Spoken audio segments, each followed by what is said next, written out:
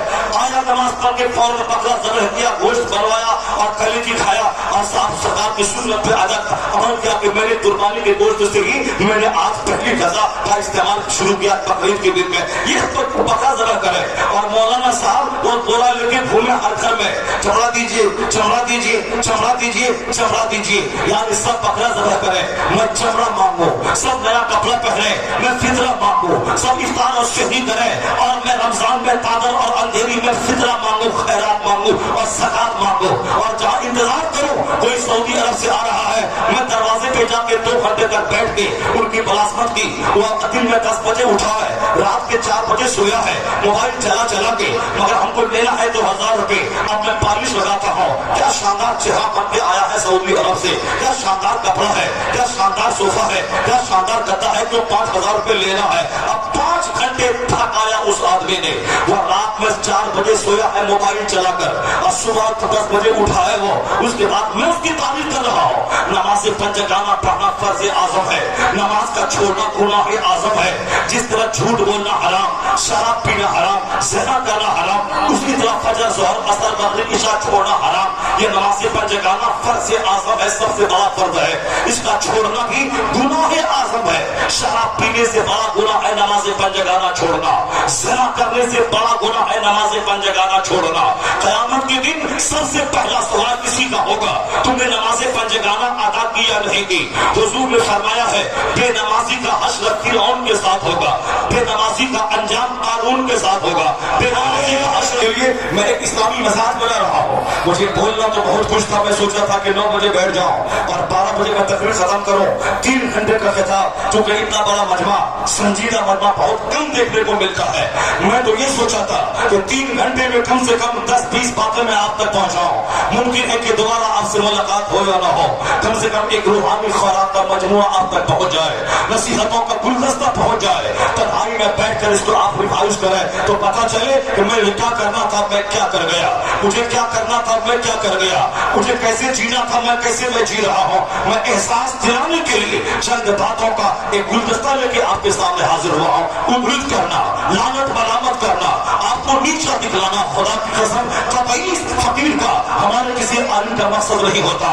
مقصد صرف یہی ہوتا ہے کہ میٹھی دوائیوں میں فائدہ کم ہوتا ہے. دوا جب تھوڑی سخت تلخ ہو، جب دوا کڑوی ہو تو اس کا فائدہ زیادہ ہوتا ہے. اس لیے تلخ دوائیں جب ہلکا سا داغ لگے تو پانی کی ایک دھار ان داغ کو مٹا دیتی ہے، لیکن جب داغ گہرا جائے تو پانی بھی صاف نہیں کر پاتا ہے. اس داغ کو دھونے کے لیے ہمیشہ دوسرے میٹیریلز کا استعمال کرنا پڑتا ہے، تب جا کے وہ داغ کھلتا ہے. آج سینہ میرا سخت ہو گیا، آج دل میرا اندھا ہو گیا، آج خیروں کے صحبت میں رہتے رہتے میرا سینہ سنگ آلود ہو گیا. جو بے نمازی کا چہرہ دیکھتے دیکھتے، شرابی کا چہرہ دیکھتے دیکھتے، کافروں کا منہ دیکھتے دیکھتے، دنیا داروں کا منہ دیکھتے دیکھتے سینہ اندھا ہو گیا. اس لیے اب مسجد سے نفرت، مدرسے سے نفرت، خانقاہ سے نفرت، جلسہ جلوس سے نفرت، عالموں سے نفرت، یعنی جن کی محبت ہمیں جنت لے جاتی ان سے ہی میں نفرت کرنا شروع کیا. جان بوجھ کر اپنی جنت میں نے ٹھوکر مار دی، جان بوجھ کر میں نے اپنی جنت میں آگ لگانا شروع کر دی. مسجد سے دوری، جلسے سے دوری کا کیا مطلب ہے؟ مطلب وہی ہے کہ جنت سے بگڑنا، اچھے ماحول سے بگڑنا. تو نماز پنجگانہ چھوڑنا